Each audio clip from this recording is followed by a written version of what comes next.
Voilà, salam alaikum. Un tout grand merci à la MBM pour l'invitation et spécialement au docteur Mohamed Benazouz. Un grand privilège d'être parmi vous, même si ça n'est qu'online. Je regrette de ne pouvoir être présent sur place. Je vais essayer de vous faire passer quelques messages importants autour des marqueurs cardiaques.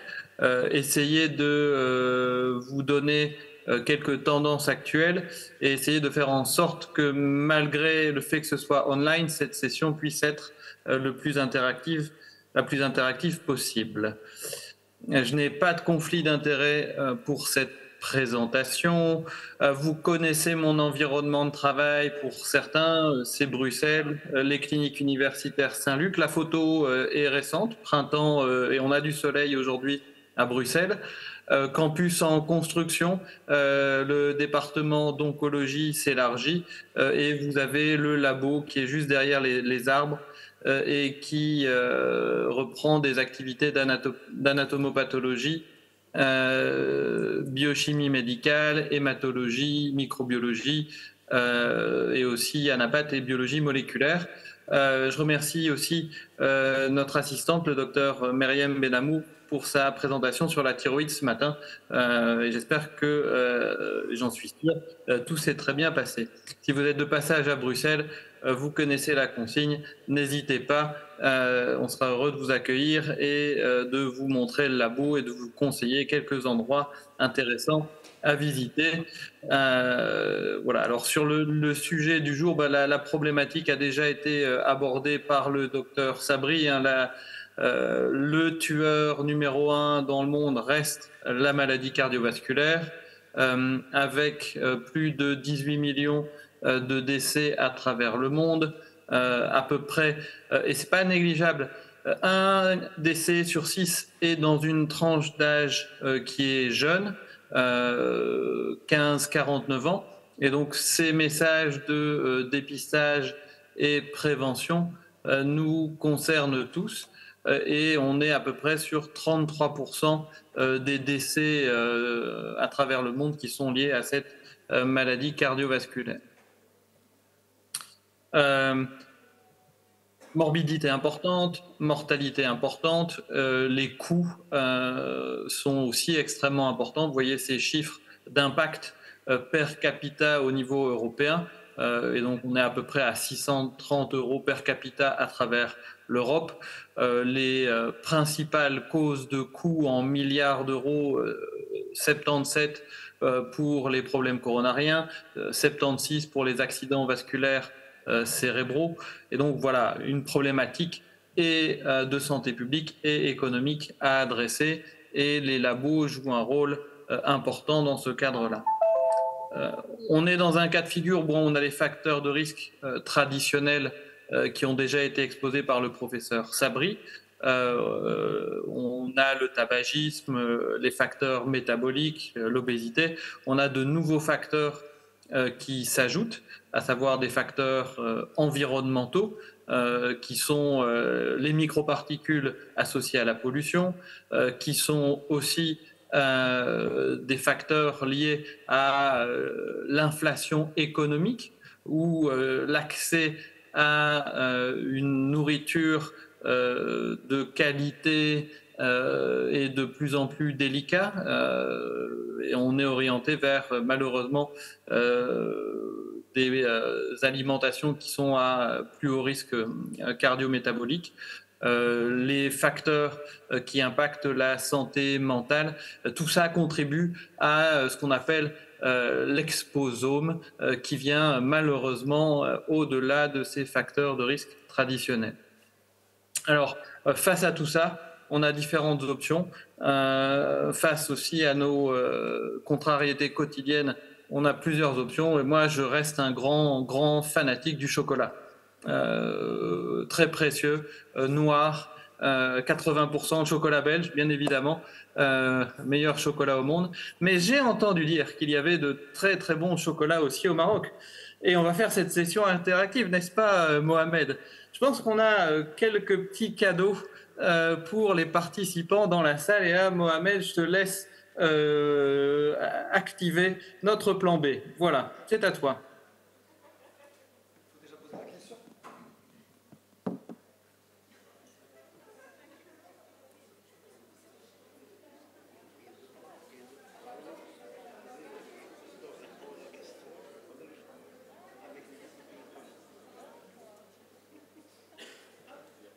Donc voilà, pendant que la distribution s'opère, je remercie chaleureusement Mohamed pour son aide et la MBM pour jouer le jeu du chocolat. Voilà, quelques grammes de finesse dans un monde de brut à consommer avec modération malgré tout. Au-delà de ça, je crois aussi dans la valeur ou la valeur ajoutée des tests de laboratoire. Cette valeur se situe à différents niveaux et on l'a publié très récemment dans cette revue, soit une valeur pour le patient, on peut informer, augmenter son niveau d'éducation et il aura une meilleure compréhension de l'intérêt des tests de laboratoire, des valeurs de décision. On a aussi un intérêt qui est indéniable pour la gestion clinique de ces patients par les prescripteurs. Et ça peut se traduire à un niveau diagnostique, mais aussi à un niveau pronostic. On a une valeur opérationnelle, et ça c'est grâce à la progression de nos tests de laboratoire, que ce soit par l'automatisation ou que ce soit des techniques portables. Alors la valeur économique, puisqu'on a aussi beaucoup d'évidences qui démontrent l'apport coût-bénéfice de ces marqueurs cardiaques.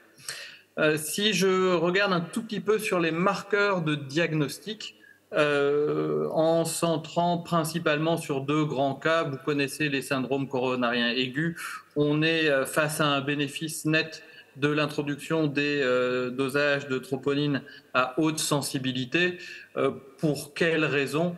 Parce que d'une part, le temps c'est du muscle.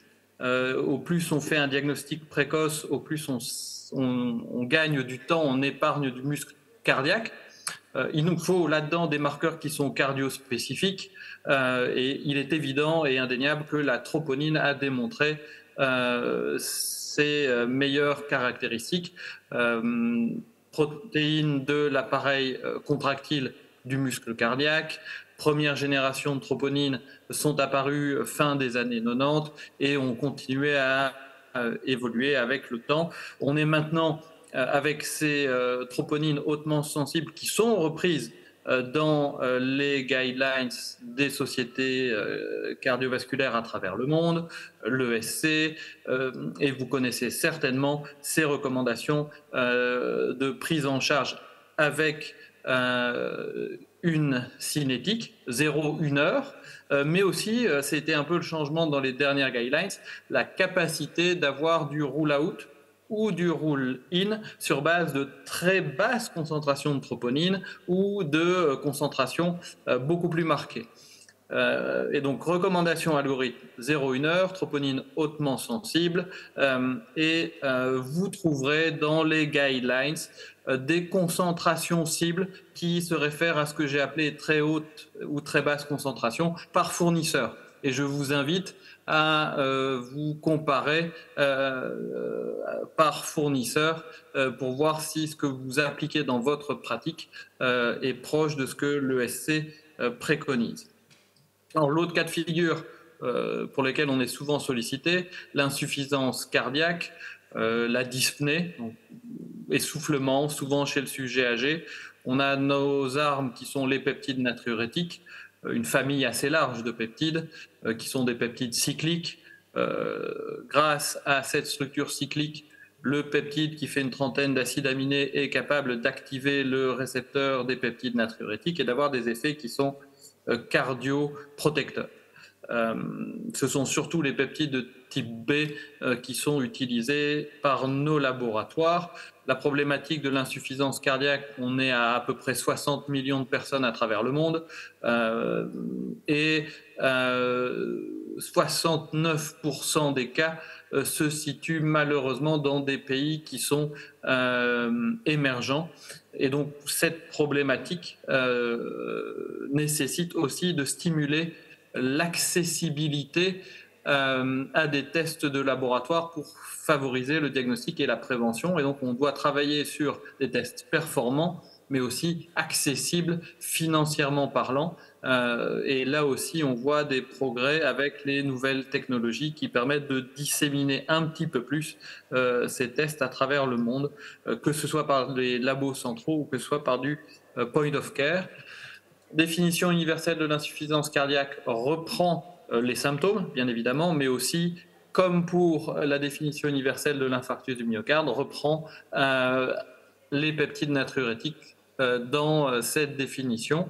Peptides natriurétiques qui sont dans les guidelines. On a les deux, le fragment linéaire non biologiquement actif, NT-proBNP, et le peptide cyclique BNP biologiquement actif. Et vous utilisez certainement des dosages de NT ou de BNP dans vos laboratoires. À travers les différentes enquêtes récentes de l'EFLM, on s'aperçoit que finalement le dosage en Europe qui est le plus utilisé, et c'est assez le cas à travers le monde, c'est un dosage de NT-proBNP, souvent pour des raisons préanalytiques et de conservation, stabilité in vitro. Ces peptides natriurétiques sont extrêmement intéressants parce qu'ils reflètent l'hémodynamique du patient insuffisant cardiaque avec des concentrations qui sont extrêmement élevées. On est parfois à plusieurs dizaines de milliers de nanogrammes par litre en cas de phase aiguë. Et l'avantage, c'est si la prise en charge est efficace et que le traitement est efficace, on a une cinétique qui va ramener à une diminution significative des taux de peptides natriurétiques. Alors, on ne va pas revenir à des valeurs normales, on va revenir à des valeurs chez un patient insuffisant cardiaque chronique qui vont se situer autour de 1000, 2000, 3000 nanogrammes par litre. Mais on a vraiment une famille de peptides natriurétiques qui sont le reflet d'une hémodynamique et d'une congestion pendant cette insuffisance cardiaque.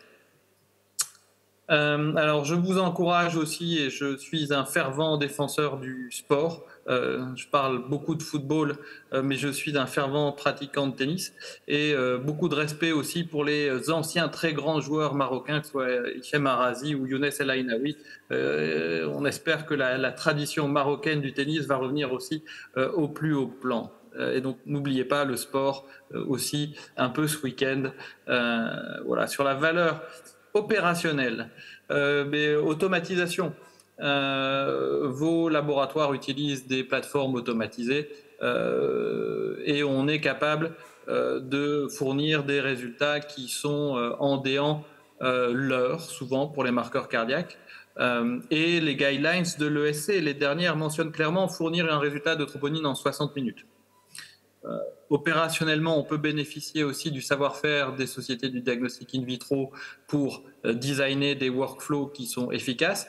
Et on sait très bien que dans la concertation intermédiaire dans l'hôpital, on peut travailler aussi en amont au niveau du pré-analytique ou du pré-pré-analytique pour revoir les flux et réduire les délais de rendu de résultats.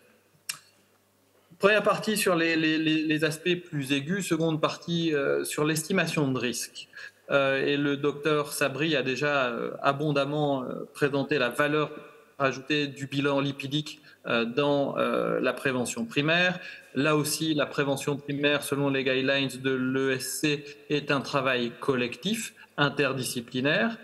Et c'est vrai que pour connaître les besoins des cliniciens, on doit échanger avec eux. Et donc ça, je ne peux que continuer à vous inviter à avoir ces concertations multidisciplinaires. Comme ça a été évoqué, on a des outils, que ce soit le score 2, le score OP, il y a aussi un score diabète qui est sorti. Et alors, extrêmement important de tenir compte de ce calculateur de risque, ou plutôt ce calculateur de risque, et je reviens sur la question, la dernière question, tient compte de l'origine géographique. Et donc personnalise en fonction de l'origine géographique, que ce soit européenne ou que ce soit pourtour méditerranéen, qui est malheureusement classé en haut risque, et c'est extrêmement important à intégrer dans le calculateur. Pour revenir sur la dernière question aussi, un autre outil puissant dont on dispose dans notre arsenal de tests de laboratoire, c'est la LP petit a, qui est un marqueur extrêmement important de risque cardiovasculaire. Marqueur lifetime, et les dernières recommandations de l'EAS conjointement avec l'ESC sont au moins une mesure chez un individu dans le décours de sa vie. Et donc quelque part, vous devez pouvoir proposer des dosages de LP petit a pour pouvoir faciliter cette mesure au cours de la vie. Donc un marqueur intéressant et puissant. On continue dans l'estimation du risque. Post-infarctus du myocarde. On a des recommandations qui sont d'utiliser les peptides natriurétiques, recommandations de l'ESC dans les dernières guidelines. Et donc, on a les troponines pour le diagnostic. Et si vous voulez avoir une idée d'un risque à moyen terme pour soit développer une insuffisance cardiaque ou une fibrillation auriculaire, mesure des peptides natriurétiques. On est en classe 2, mais on a clairement de plus en plus de poids pour ces mesures de biomarqueurs dans le suivi de l'infarct. On a aussi toute une série d'études, si on vient dans l'estimation du risque cardiovasculaire dans la communauté, avec les troponines.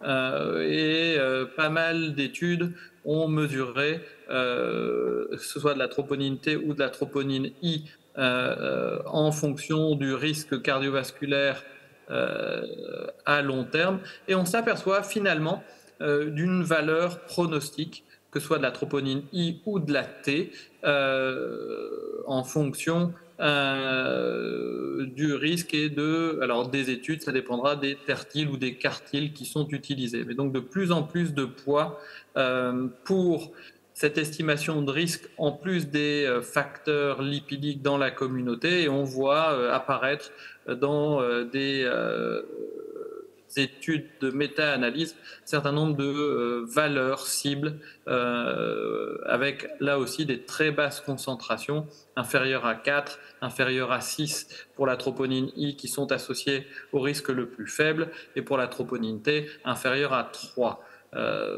Donc ces données sont à suivre. Il n'y a pas encore de recommandations pratiques pour dire de mesurer systématiquement chez tout le monde dans l'évaluation du risque et en complément du score de la troponine, mais le poids de l'évidence augmente. De la même manière, vous retrouvez des données récentes qui montrent un lien entre les taux de troponine, le changement sur un an et la survenue d'incidents cardiovasculaires dans des groupes comme les sujets hypertendus. Et donc, mesurer cette troponine une fois par an chez un sujet hypertendu pourrait avoir du sens pour l'estimation du risque. Même cas de figure en cas de chirurgie et avec là aussi des pics post-opératifs qui sont associés à une mortalité ou un facteur de risque 5 fois plus important si la troponine I est supérieure à 75 nanogrammes que l'inverse. Et vous voyez la mortalité, on est sur une mortalité à 30 jours. Cette étude qui était une étude qui incluait plus de 4000 patients dans le protocole Vision, chirurgie non cardiaque, vient étayer d'autres données récentes. Ah oui, Mohamed, je vais te remettre un peu à contribution parce que j'aime bien aussi partager un peu de musique. La musique adoucit les mœurs, et donc d'essayer de faire bouger. On est vendredi après-midi, donc là je remercie mon fils Arthur et sa dernière composition. On va voir si le son passe. Si vous voulez bouger un peu, vous animer au son, voilà, n'hésitez pas, le son arrive. Et si Mohamed veut animer un peu la salle, la place est à lui. Le son n'est pas au top, hein? Ça passe pas. On n'entend pas le son, Damien. On ne voit pas beaucoup de mains en l'air, là, par contre. Non, mais on n'entend pas le son. On n'entend pas le son. Ben, on va taper à des mains, alors. Comme si... Voilà. Il faut le suivre. Damien, ça marche pas. Ah bon, sorry. On aura essayé. Voilà. On aura essayé. Je reviens, je serai obligé de revenir pour passer la musique en live. Voilà, c'est ça. Bon, je continue sur la présentation et avec cette fois-ci l'estimation du risque ou le sous-phénotypage chez les patients insuffisants cardiaques. Intéressant d'avoir les peptides natriurétiques pour le diagnostic. Ils sont aussi associés à la mortalité, bien évidemment, mais nous savons très bien qu'il existe d'autres voies qui sont activées en cas d'insuffisance cardiaque, que ce soit des voies liées à l'inflammation, que ce soit des voies liées à la fibrose et au remodeling avec des marqueurs qui étaient galectine, ST2 ou des marqueurs liés à l'insuffisance rénale. Important de suivre l'évolution de ces phénotypes parce qu'on s'aperçoit que la physiopathologie de l'insuffisance cardiaque évolue aussi avec les années. L'étiologie de l'insuffisance cardiaque change et on s'aperçoit de plus en plus que dans les dernières années, on a des origines qui sont des origines de pathologies calcifiantes et donc les marqueurs qui sont suivis de près pour ce sous-phénotypage sont des marqueurs de calcification et je pense notamment au FGF23, FGF23 que vous connaissez peut-être dans la régulation du métabolisme phosphocalcique, c'est l'hormone phosphaturique la plus puissante. Elle a des effets directs aussi sur les cardiomyocytes et sur l'endothélium. Ce FGF23 reflète certainement une part de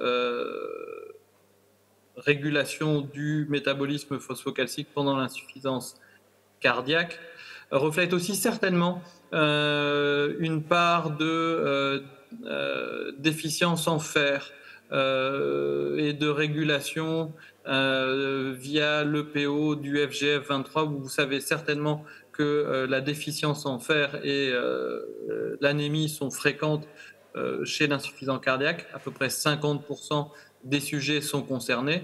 Et donc, important aussi d'avoir des bilans sur base de la ferritine, de la saturation à la transférine pour juger d'une carence en fer. Et donc le FGF23 peut être plus difficile parce que pas accessible sur toutes les plateformes de dosage. Les bilans de la carence martiale sont par contre des recommandations faciles à mettre en place à condition de bien respecter les seuils inférieurs à 100 mg par litre de ferritine pour une mise en évidence d'une carence absolue.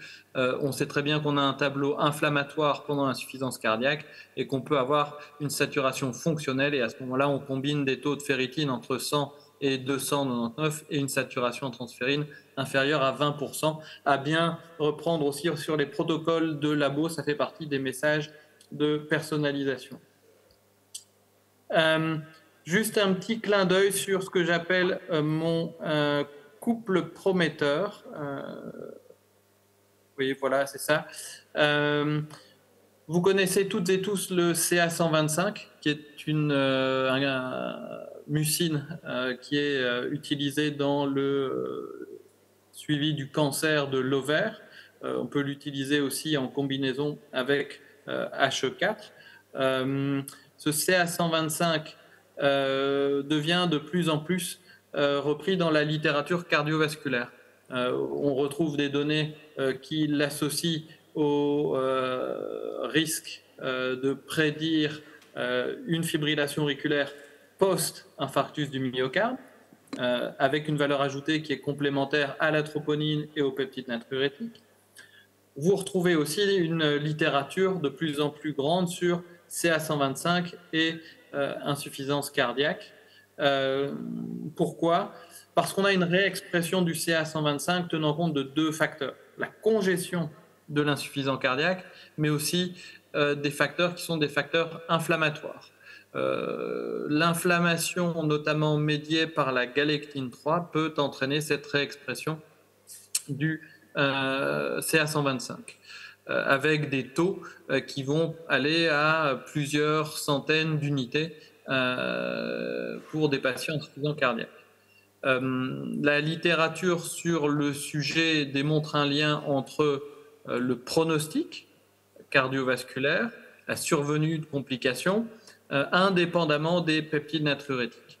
Et donc un facteur de risque indépendant des marqueurs traditionnels peptides natriurétiques. Et ce que l'on a pu démontrer récemment, et ça sont des données publiées cette année par notre équipe, c'est que cette valeur prédictive vaut pour les patients avec insuffisance cardiaque à fraction réduite, mais aussi chez des patients avec une insuffisance cardiaque préservée. Et il est clair que le groupe qui a le plus haut risque de mortalité est le groupe qui a des taux élevés de CA125 et des taux élevés de NT-proBNP. Et pas que chez des femmes. On se retrouve avec des hommes qui se retrouvent avec 100, 200, 300 de concentration de CA125 et qui sont à haut risque de décès et donc à traiter différemment.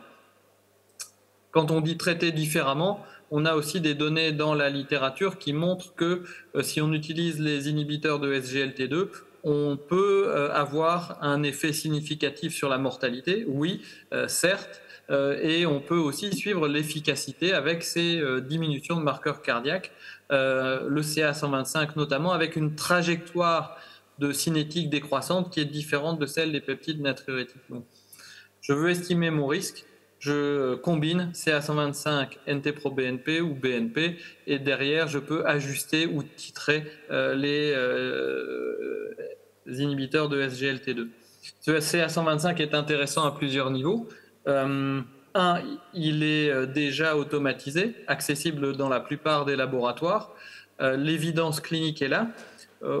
Et économiquement, c'est un marqueur qui est nettement moins cher que les marqueurs plus ésotériques que j'ai pu évoquer, que ce soit le FGF23, ST2, galectine, qui ont souffert d'un manque d'accessibilité sur nos plateformes de dosage, mais aussi d'un facteur économique. Donc, CA125 à suivre, mais intéressant à plusieurs niveaux.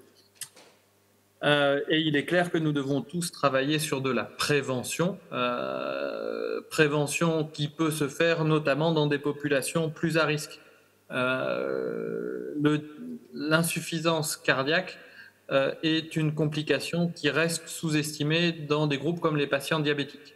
Et si vous prenez des données récentes, publiées fin d'année passée, je pense, dans cette étude Suisse Diab, où on va suivre des cohortes de diabétiques dans un centre, dans un hôpital tertiaire en Suisse, on s'aperçoit que lorsque l'on informe et lorsqu'on teste avec les peptides natriurétiques, on va dépister 11% de sujets diabétiques qui s'ignoraient ou dont le diabétologue ignorait le risque d'insuffisance cardiaque ou une insuffisance cardiaque sous-jacente. Donc, dépister, prévenir, prévention secondaire dans les groupes à risque. Nous avons cette opportunité avec nos tests. Et alors, qui dit risque élevé, voilà, je reviens sur le bénéfice de nouveaux médicaments comme les SGLT2 qui sont devenus le leitmotiv en diabéto-cardio-néphro de par des effets de réduction de la mortalité cardiovasculaire, propriétés anti-hypertrophiques, anti-inflammatoires, et donc très bénéfiques sur le système cardiovasculaire. On peut citer aussi les tendances avec les agonistes des GLP-1 qui ont aussi des effets bénéfiques sur le risque cardiovasculaire et qui sont aussi en train de devenir de plus en plus accessibles. Dernière partie, nous pouvons aussi utiliser nos marqueurs de risque pour le risque chez des patients qui sont malheureusement en oncologie et chez qui on va initier un traitement connu pour pouvoir avoir des répercussions cardiovasculaires. Et donc dans les dernières recommandations de l'ESC, on se retrouve avec une estimation de risque cardiovasculaire recommandée baseline, mais aussi 6 mois après l'initiation du traitement. Et le type de marqueur que l'on va trouver dans ces recommandations va varier en fonction du type d'agent utilisé. Et vous voyez qu'on peut tantôt utiliser soit les peptides natriurétiques, soit un combo avec les troponines. Donc je vous invite aussi à discuter avec vos oncologues pour l'application de ces guidelines de screening. Des outils puissants pour le diagnostic, pour l'estimation de risque. On va les utiliser avec les bonnes pratiques d'ajustement des valeurs de référence.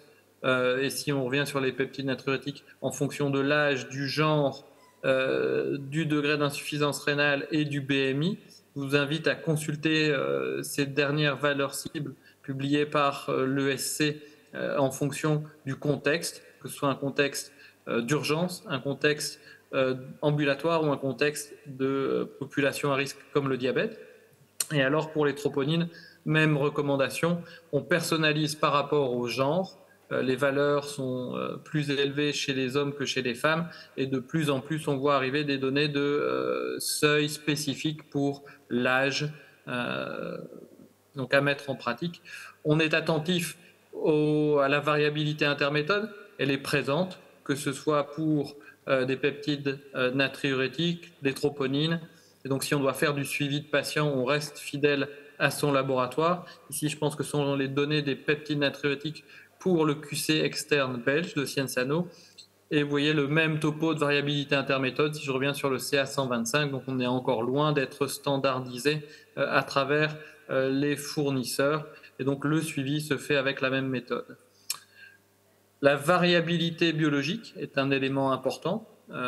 Ici, vous voyez les données de reference change value où on est aux alentours de 20% pour le CA125. Je vous rappelle que pour les peptides natriurétiques, on est avec des reference change value aux alentours de 70%. Ce qui veut dire que pour qu'on juge une différence significative entre deux mesures, il faut qu'il y ait plus de 70% d'écart, ce qui est quand même extrêmement important.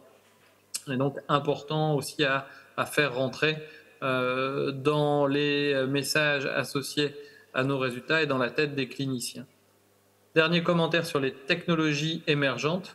Elles sont nombreuses, entre les senseurs, entre les outils de screening digitaux, entre les systèmes POCT, entre les nouveaux tests ultrasensibles automatisés et l'intelligence artificielle. L'intelligence artificielle, certainement pas pour remplacer nos équipes de laboratoire ou nos médecins, mais pour venir renforcer dans des pathologies qui peuvent être plus complexes ou dans des cas qui peuvent nécessiter un triage plus rapide. Le cas des urgences qui sont souvent remplies et sur lequel on veut être efficace, rapide. Le code ACS, qui est un score qui a été publié l'année passée, montre que lorsque l'on combine troponine, indicateur clinique, on peut augmenter, améliorer la valeur prédictive négative, mais aussi la valeur prédictive positive. Donc coupler les dosages hautement sensibles à du machine learning améliore l'efficacité de triage.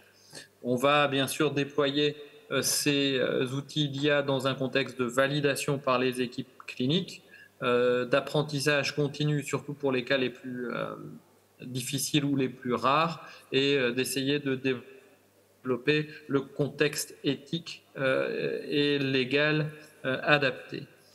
Donc voilà, dernier message pour promouvoir EuroMedLab 2025 qui aura lieu à Bruxelles en mai de l'année prochaine. Vous y êtes bien évidemment conviés et je remercie encore très sincèrement l'AMBM pour l'invitation. Je vous remercie pour votre attention et je remercie aussi l'AMBM pour les chocolats. Je vous souhaite une excellente fin d'après-midi et un très très bon congrès. Merci à vous.